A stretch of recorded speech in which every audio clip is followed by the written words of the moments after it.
Joey Votto is one of the most unique players in MLB history. On the field, he used his elite plate discipline to destroy pitchers and become a 6-time All-Star, the 2010 MVP, and the best first baseman of his generation. And off the field, he was having the most fun out of anyone. During the off seasons, he showed up to chess club in full Gucci attire, gave his teammate a donkey for making the All-Star game, and during the pandemic, he took his talents to Instagram and TikTok, where he became an internet sensation. But before he became the eccentric personality we all know and love today, he was a shy and reserved teenager hoping to get drafted, with 3 teams eyeing his services, that being the Los Angeles Angels, New York Yankees, and Cincinnati Reds, who sent Johnny Bench and Ken Griffey Jr. to watch him take swings. So Votto decided to imitate Griffey's iconic stance, where he would go on to hit a ground ball on the very first pitch. But despite this, the Reds decided to draft him with their second pick in the 2002 draft. At the time, most teams were baffled by their selection, but the Reds were confident Votto would turn into a star big league player. And after 6 years maturing in the minor leagues, he made his first MLB start on September 5th, 2007, going 3 for 3, highlighted by his solo home run off John Maine in the bottom of the second to deep center field. He even made a few appearances as a left fielder, which just looks so strange. In the end, he featured in 24 games and finished with 11 extra base hits to go along with a .321 average and .907 OPS. This strong finish to the season, coupled with his stellar spring training in 2008, helped him gain a platoon role with Scott Hatteberg at first base. But after excelling in April with 10 extra base hits, a .308 average, and an .880 OPS,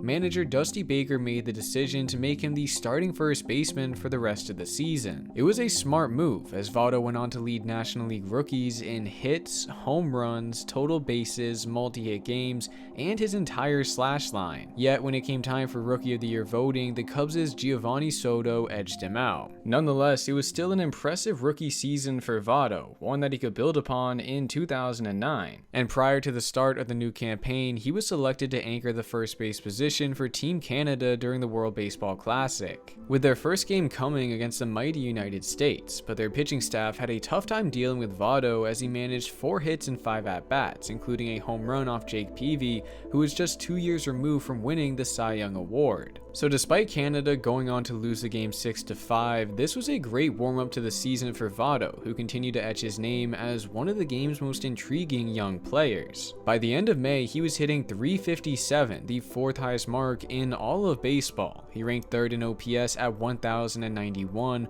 only trailing Kevin Youkilis and Albert Pujols. And finally, his WRC plus of 184 was 3rd, trailing just the same 2 guys. At this point, it was safe to say he was on his way towards a top 5 finish in MVP voting, but despite him performing at an elite level physically, mentally he was suffering, because his father, who had been a huge role model for him growing up, passed away suddenly at the age of 52 in August of 2008. This was causing him to have panic attacks so severe that he had to be hospitalized twice. He even mentioned how he thought he was going to die. So following his removal in the second inning of the Reds contest on May 29th due to another panic attack, he was placed on the injured list, where he spent time with his mother and 3 younger brothers at his family's home in suburban Toronto. Then, after a few weeks, he was able to tolerate the grief enough to rejoin the Reds in late June. And I have to hand it to him. The way he swung the bat, no one would have been able to tell how much he was struggling, because for the rest of the year, he managed 28 doubles and 17 homers in 93 games, to go along with a .309 average and .940 OPS, helping him finish the year with MVP votes for the first time in his career. But after returning to the Major League squad, Votto's mouth was putting him in trouble, getting ejected on 2 separate occasions. The first coming on July 12th after he disagreed with the strike 3 call by the umpire.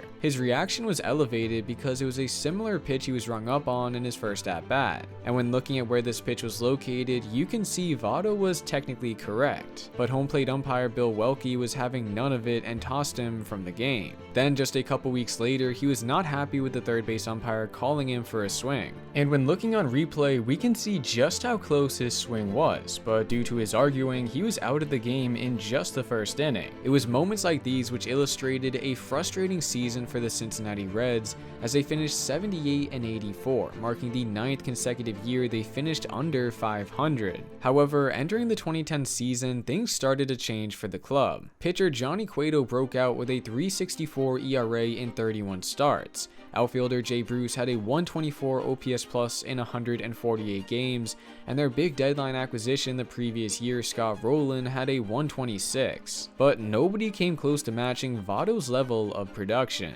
By the All-Star break, he was hitting .314 with a 1,011 OPS. On top of this, his 22 home runs were tied for the second most in baseball. This helped him be picked on more than half of the 26 million fan-voted All-Star ballots, granting him the opportunity to attend the Midsummer Classic. And while he did ultimately go 0 for 2, his lack of success didn't slow him down in the second half. Instead, he only got better, with perhaps his best game of the season coming on August 25th as he went 4 for 7, including opening the scoring in the first inning with his solo shot off Madison Bumgarner. Then in the fourth, he sent his second solo homer of the day over the wall to deep left field to extend the Reds' lead by 8 runs. At this point, the game should have been completely put to bed, but the Giants came back and forced extra innings, which meant the Reds had to rely on their star first baseman once again, and coming up in the top of the 12th against former All-Star Barry Zito, he came through with a clutch RBI single to regain the lead 12-11, the score they would go on to win by.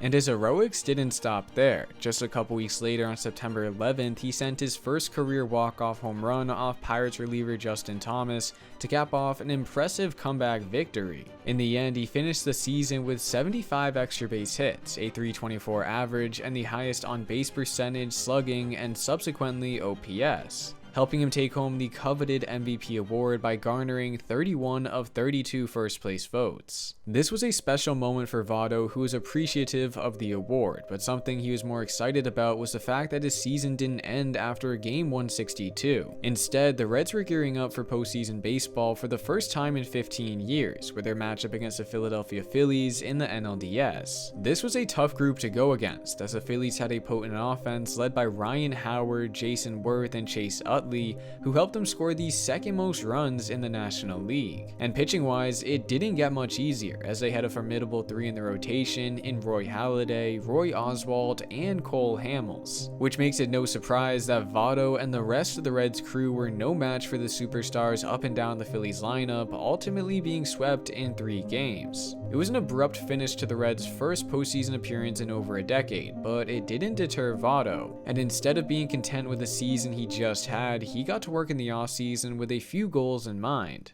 But first, a quick thank you to Under 510 for sponsoring this video. Now, I myself am a shorter guy, and maybe you are too. That's where Under 510 comes in. Right now, if you click the link in the description, you get a $10 coupon to their website where they have a wide variety of men's clothing catering to men shorter than 5'10". And with summer coming to a close very shortly, now is a perfect time to grab their super stretch performance pants, which look great with anything and a perfect option for everyday wear. You can check them out and lots more by clicking the link in the description below to get $10 off your first order with them. Alright, thank you Under 510 for sponsoring this video. Now back to Votto. The first goal he had prior to the 2010 season was to become a more efficient hitter. Secondly, he wanted to be a better teammate. And lastly, he wanted to become stronger defensively. This comes as no shock, as most defensive statistics rated him towards the bottom of the league. And while he wouldn't go on to win another MVP award, he continued to mature into one of the game's best players. Among first basemen from 2011 to 2013,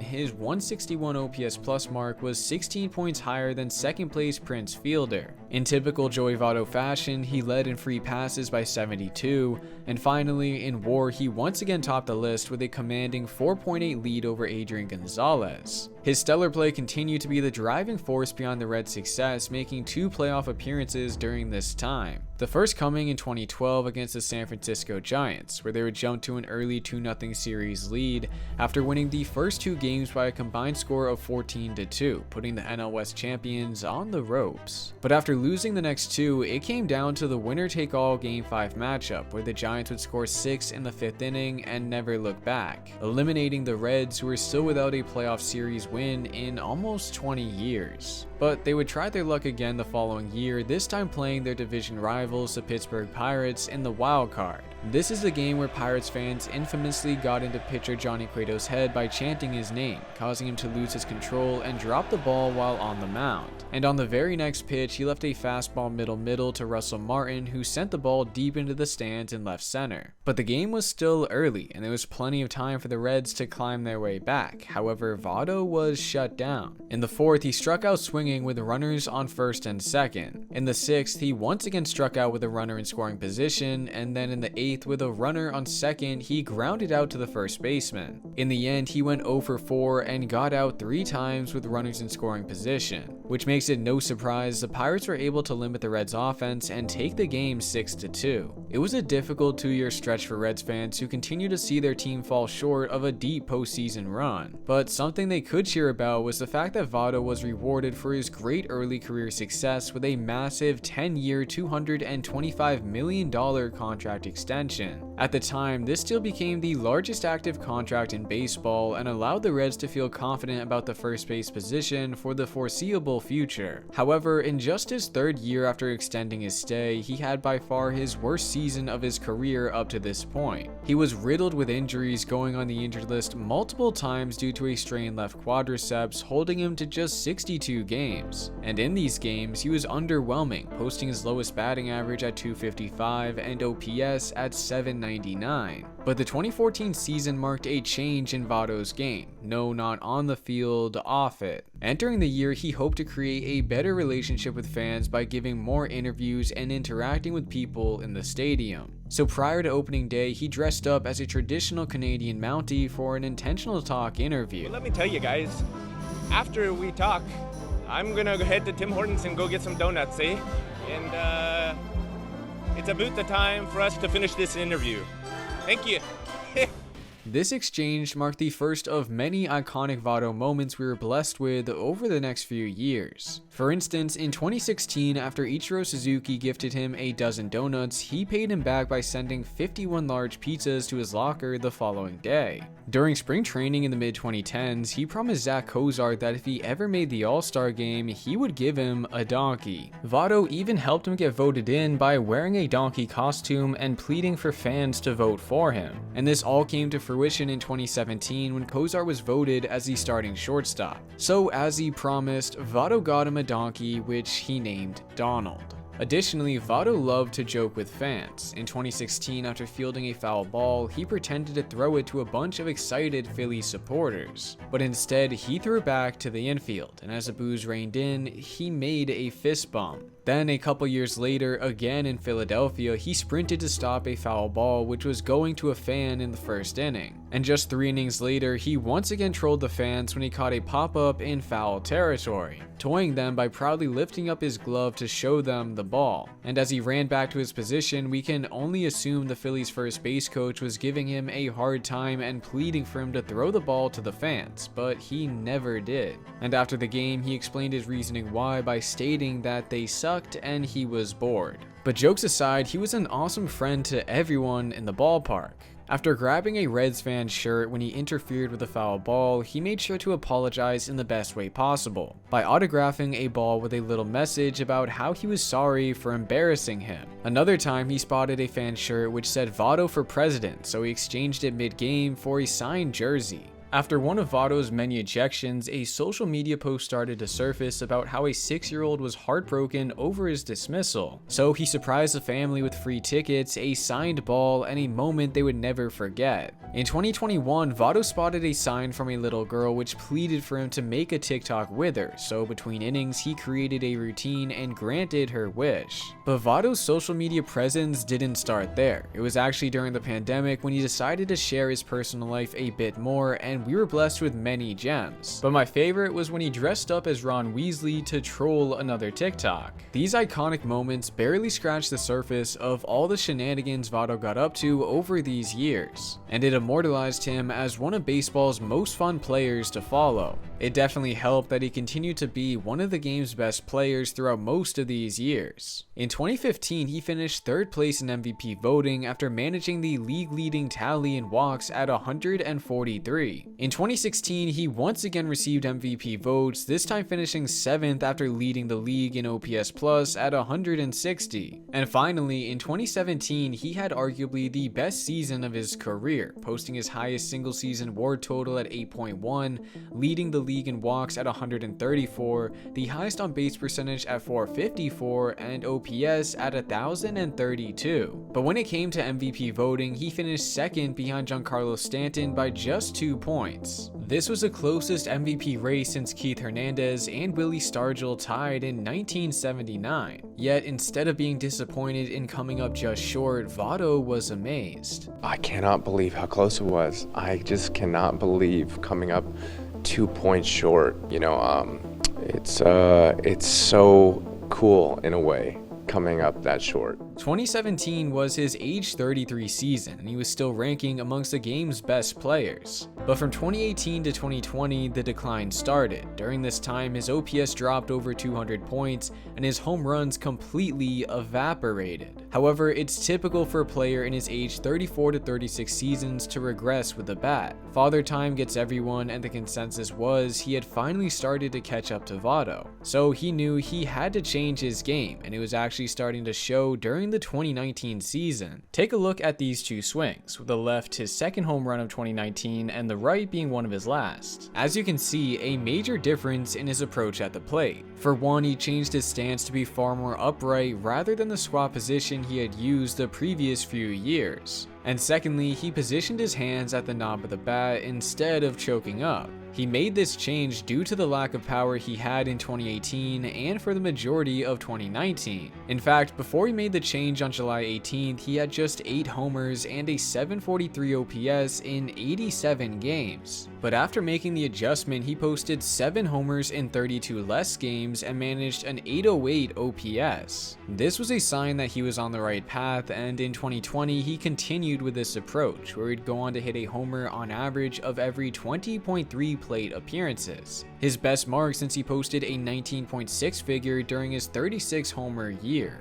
And in 2021, his first full season after changing his stance, he shocked everyone by defying the aging curve and having a monster season at age 37. During July, he managed to hit a home run in 7 straight games, the longest streak in Reds history, coming just inches away from setting the MLB record at 8 when he sent this ball just short of reaching the stands. This was also the season he topped 3 impressive career milestones, the first coming on April 30th when he hit his 300th career home run via a 2-run shot off Jake Arrieta. Then a couple months later, on June 30th, he notched his 1,000th career RBI when he sent Joe Musgrove's 0-1 offering into the stands in deep right field. And finally, on August 16th, he recorded his 2,000th career hit, this time a single off Cubs reliever Michael Rucker. It was a season no one but Votto was expecting, which all but locked up his future Hall of Fame status by achieving these feats. And he did this while being one of the best players in baseball from July 2nd onward. During this time, his OPS ranked 4th at 1,049. He boasted an elite walk percentage at 17.5, again the 4th best figure. And finally, in terms of isolated power, his 363 mark stood atop the entire league,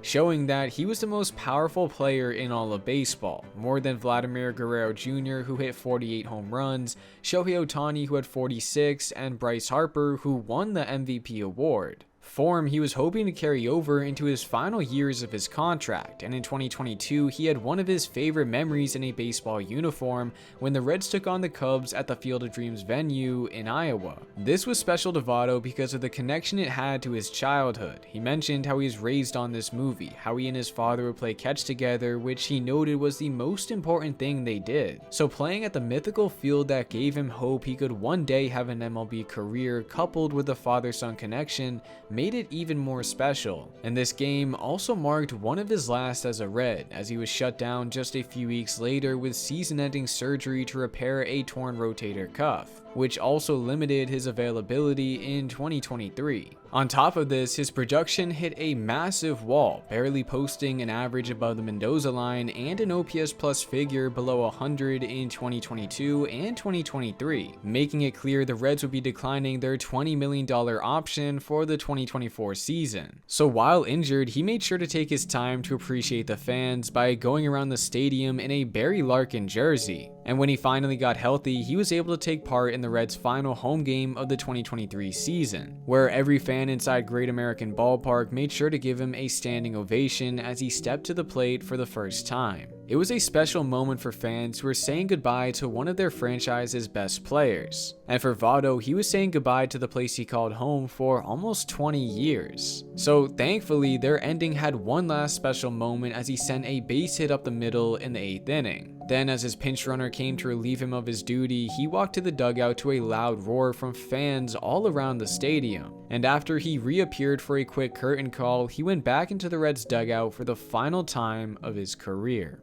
This was a nice send-off in front of his home fans, but it wasn't his last in an MLB uniform. That came just a week later away in St. Louis, where he was once again cheered as he entered the box for the first time. And a 400 or better on-base percentage.